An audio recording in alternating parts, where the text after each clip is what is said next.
ఇది కేవలం సమాచారంగా మాత్రమే భావించండి. వైద్య నిపుణులను సంప్రదించండి. హాయ్ హలో నమస్తే, వెల్కమ్ టు సాక్షి లైఫ్. నేను హారిక. స్పీడ్ ఫోబియా అంటే ఏంటి?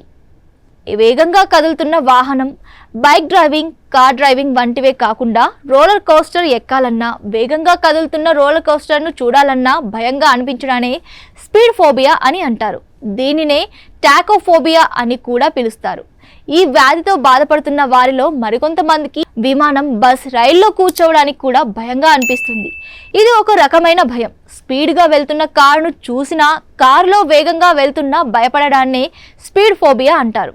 వేగంగా వెళ్తున్న కార్, బస్సును చూడాల్సి వస్తుందన్న భయంతో కొందరు ఇళ్ల నుంచి బయటకు రావడమే మానేస్తారు. ఈ భయం కొన్నిసార్లు పెద్ద సమస్యగా మారుతుంది.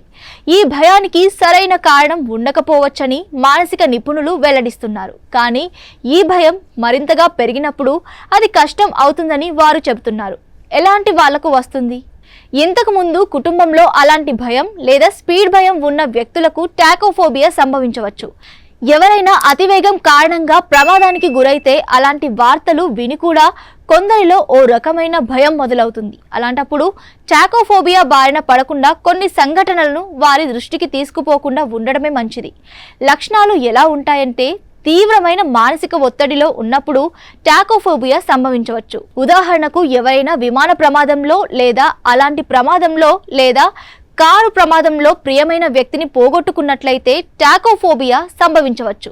టాకోఫోబియా ఉన్నవారు వేగంగా కారులో లేదా వాహనాల్లో కూర్చోవడమే కాదు, వేగవంతమైన కార్లను చూడడానికి కూడా, లేదా రేసింగ్ గేమ్లలో లేదా యాక్షన్ సినిమాలలో వేగంగా వచ్చే వాహన సన్నివేశాలను కూడా చూడడానికి ఇష్టపడరు.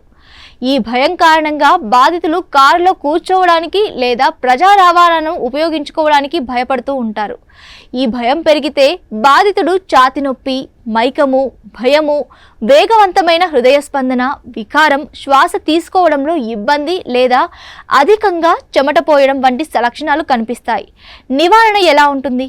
ఎవరికైనా టాకోఫోబియా ఉందో లేదో తెలుసుకోవడానికి మానసిక వైద్యులు కొన్ని ప్రశ్నలు అడుగుతారు. అప్పుడు వేగం గురించి భయపడితే ఎందుకు భయపడుతున్నారో తెలుసుకోవడానికి ప్రయత్నిస్తారు. మీకు లేదా మీకు దగ్గరగా ఉన్నవారికి ఏదైనా ప్రమాదం జరిగిందా? ఈ భయం కారణంగా రోజువారీ పని చేయడంలో బాధితుడు ఎంత ఇబ్బందులు పడుతున్నాడో తెలుసుకున్న తర్వాత మాత్రమే కాగ్నిటివ్ బిహేవియర్ థెరపీ వంటి చికిత్సలను అందిస్తారు. తద్వారా టాకోఫోబియా వ్యాధి నయం అవడానికి వీలుంటుంది. ఇవి ఇవాల్టి హెల్త్ టిప్స్. మరిన్ని హెల్త్ టిప్స్ కోసం please do like, share and subscribe to Sakshi life.